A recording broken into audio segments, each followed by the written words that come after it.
الله الله الله الله الله الله الله الله.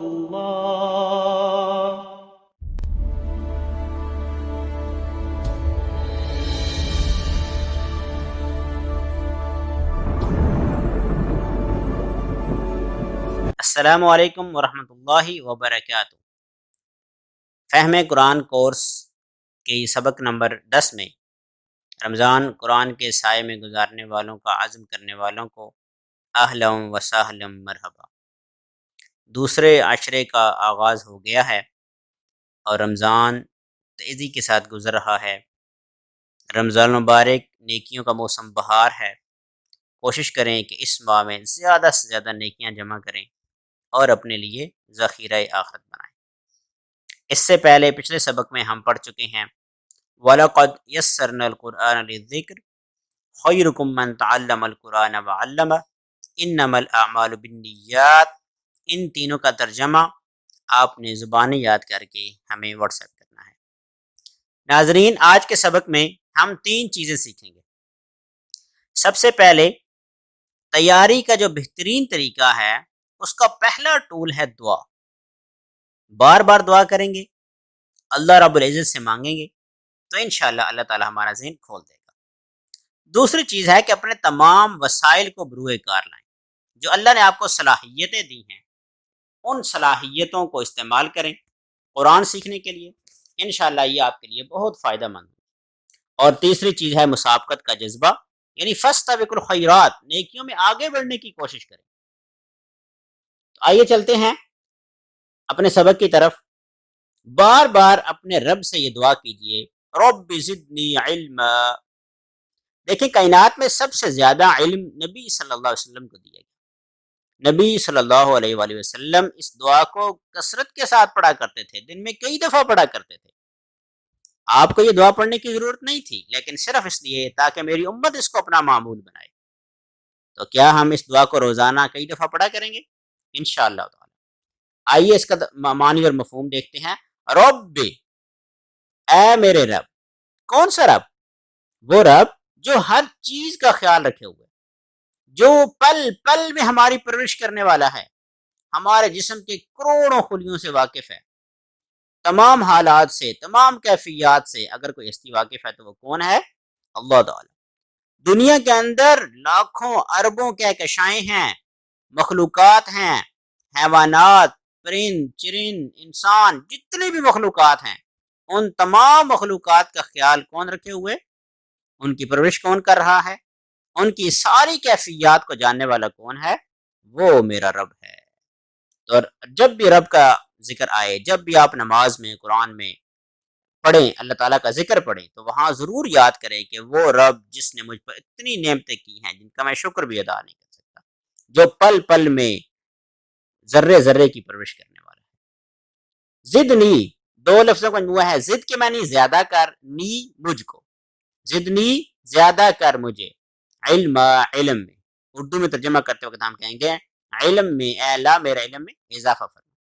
یہ دعا اللہ تعالیٰ نے نبی صلی اللہ علیہ وسلم کو سکھلائی، اور بالخصوص قرآن کریم کو یاد کرنے اور سیکھنے کے لیے تو بہت کارگر دعا ہے۔ اس لیے اللہ تعالیٰ نے فرمایا وَلَا تَعْجَلْ بِالْقُرْآنِ مِنْ قَبْلِ أَنْ يُقْضَىٰ إِلَيْكَ وَحْيُهُ وَقُلْ رَبِّ زِدْنِي عِلْمًا۔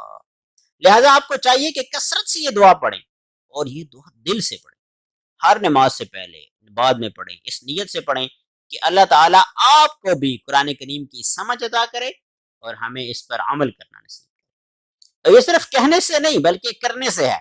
دعا کے ساتھ ساتھ ہمیں یہ کوشش کرنی چاہیے کہ قرآن کریم سمجھنے کی کوشش میں وقت لگائیں، اور علم ہم کس لیے حاصل کریں؟ تاکہ اس کو پھیلایا جائے، اس پر عمل کیا جائے، انفرادی طور پر بھی اور اجتماعی طور پر بھی۔ دیکھیں، ایک شخص جس کا کل آپریشن ہونے والا ہے، بڑا آپریشن ہونے والا ہے، تو وہ کیسے دعا مانگے گا؟ ہماری طرح صرف زبان سے الفاظ ادا کرے گا؟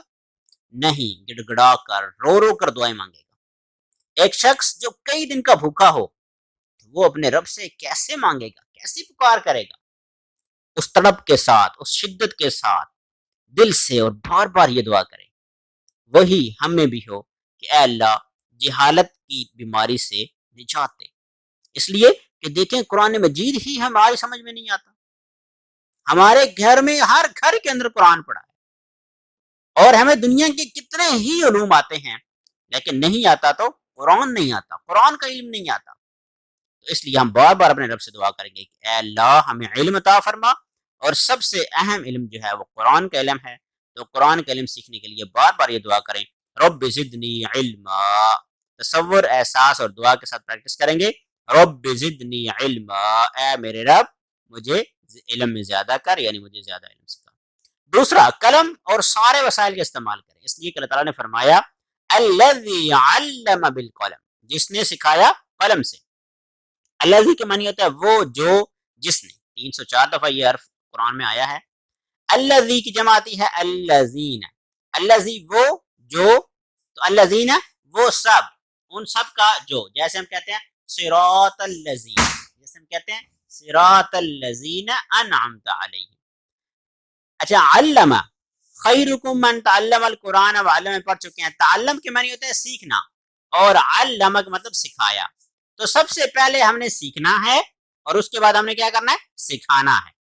بالقلم، با کے معنی سے اور القلم کے معنی قلم سے، یعنی قلم سے انسان کو سکھایا۔ لہٰذا کیا کریں؟ فوراً قلم اٹھا لیجیے۔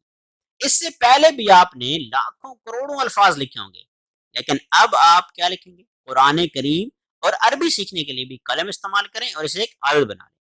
اگر آپ لکھنے کو اپنا معمول بنا لیں تو آپ کو توجہ دینی پڑے گی، سننے پر بھی اور سمجھنے پر بھی۔ تو لہٰذا آج سے عہد کیجئے کہ قرآن کریم سیکھنے کے لیے بہت محنت کریں گے، اور سستی اور لاپرواہی بالکل بھی نہیں کریں گے، بلکہ شوق اور اخلاص کے ساتھ۔ اس لیے کہ آپ جو کچھ سیکھ رہے ہیں اس کا ریکارڈ رکھیں، اپنی ذاتی لائبریری بنانا شروع کریں اپنے تمام لکھے ہوئے الفاظ کی۔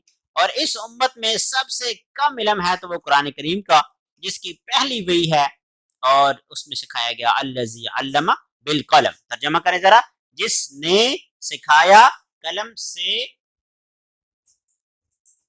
جس نے علم سکھایا قلم سے۔ آگے چلتے ہیں، تیسرا کام ہمارے پاس ہے مسابقت کا جذبہ، ایکم احسن عملا۔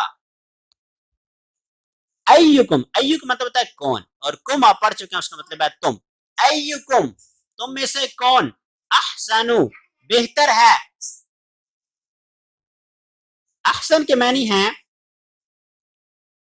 کبیر، جیسے ہم پہلے پڑھ چکے ہیں، اکبر کے معنی زیادہ بڑا، کبیر کے معنی بڑا، صغیر کے معنی چھوٹا، اور اصغر کے معنی زیادہ چھوٹا۔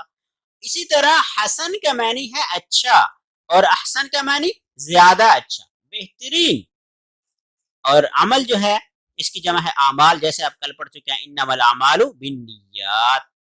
تو اس لیے اللہ تعالیٰ فرما رہے ہیں کہ تم میں سب سے بہترین کون ہے عمل میں۔ دیکھیں، نماز پڑھتے ہوئے سب سے اچھا کون ہوگا؟ جو بہترین اچھی نماز پڑھے گا۔ گھر میں سب سے اچھا کون ہوتا ہے؟ جو گھر میں سب سے بہترین عمل کرنے والا۔ آفس میں سب سے بہترین اچھا کون ہوتا ہے؟ جو آفس کا سب سے اچھا کام کرنے والا۔ تو انفرادی کاموں میں جیسے کہ نماز، روزہ اور ذکر ہے، اور اجتماعی کاموں میں جیسے امت کی اصلاح ہے، دعوت ہے، نیکی کا حکم دینا، برائی سے منع کرنا، ان تمام کاموں میں سب سے بہتر کون ہو سکتا ہے؟ وہ جو قرآن کریم سیکھتا ہے، دوسروں کو بھی سکھاتا ہے، اور یہ سارے کام کرتا ہے۔ اور یہاں اس کلاس میں سب سے اچھا کون ہے؟ جس نے جو کچھ اب تک سیکھا ہے اس کو آگے بھی سکھا رہا ہے۔ اللہ تعالیٰ یہ دیکھ رہے ہیں اس کو بتانے کے لیے کہ سب سے اچھا وہ ہے جو سیکھنے کی کوشش کرتا ہے۔ لہٰذا آپ سب سے اچھا سیکھنے کی کوشش کریں۔ ایکم احسن عملا، اس تصور، احساس اور دعا کے ساتھ کہ تم میں سب سے بہترین کون ہے جو عمل میں بہتر ہے۔ تو مسابقت کا جذبہ پیدا کرنا ہے، اس کے لیے آپ سب نے نیت کر لی، دعا بھی کر لی، ساری فیسلٹیز اور خاص کر قلم کا استعمال شروع کریں، اللہ کے سامنے مسابقت کا جذبہ پیش کریں، اس لیے کہ شیطان اپنے سارے ساز و سامان کے ساتھ لیس ہے۔ اس لیے کہ آپ نے قرآن مجید سیکھنا شروع کر دیا ہے تو شیطان انگاروں پر لوٹ رہا ہے، اور وہ پوری کوشش کرے گا کہ آپ کو روکے گا۔ یاد رکھیں، شیطان انتہائی تجربہ کار ہے، لیکن آپ کو کس کی مدد حاصل ہے؟ اللہ کی۔ فرشتے بھی تیار ہیں، ان کے قلم بھی تیار ہیں آپ کے اعمال لکھنے کے لیے۔ تو کیا آپ قرآن کریم سیکھنے کے لیے تیار ہیں؟ جی۔ تو آج ہم نے جو نئے الفاظ سیکھے ان میں الذی ہے، الذی علم بالقلم، ایکم ہے ایکم احسن عملا، اور احسن ہے علم، عمل، رب اور زیادہ۔ قواعد کی طرف اس سے پہلے آپ پڑھ چکے ہیں، لہو، منہ، عنہ، معہ، اس کی پریکٹس کیجئے۔ آج ہم چند الفاظ پڑھنے والے ہیں، جیسے ہاذا، ہاذا کا معنی ہے یہ جو سامنے ہے، ہاؤلائی یہ سب جو ایک سے زیادہ ہیں، ذالک وہ جو سامنے ہے یا دور ہے، اولئک وہ سب جو دور ہیں، الذی وہ جو، الذین اس کی جمع ہے وہ جو سب۔ تو یہ اپنے الفاظ یاد کرنے ہیں۔ آج کے نقطۂ تعلیم میں ایک اچھی بات یہ ہے کہ ہم جو کچھ پڑھتے ہیں وہ ہمیں کتنا یاد رہتا ہے۔ 25% جو کچھ ہم پڑھتے ہیں وہ ہمیں یاد رہتا ہے، اور جو کچھ ہم سنتے ہیں وہ ہمیں 35% یاد رہتا ہے، اور جو کچھ ہم دیکھتے ہیں وہ ہمیں 50% یاد رہتا ہے، اور جو ہم زبان سے کہتے ہیں وہ 60% یاد رہتا ہے، اور جو ہم خود کرتے ہیں وہ 75% یاد رہتا ہے۔ لیکن یاد رکھیں جو ہم سکھاتے ہیں وہ ہمیں 95% یاد رہتا ہے۔ اس لیے یہ الفاظ آپ سارے کے سارے یاد کریں اور اس کے مطابق انشاءاللہ پریکٹس کریں۔ کل انشاءاللہ اس کی اگلی کلاس ہوگی، صبح 10 بجے ناظرہ قرآن کورس اور شام کو 4 بجے فہم قرآن کورس۔ اس دعا کے ساتھ کہ اللہ تعالیٰ جو کچھ ہم سنیں اس پر عمل کرنے کی توفیق عطا فرمائے۔ السلام علیکم ورحمۃ اللہ وبرکاتہ۔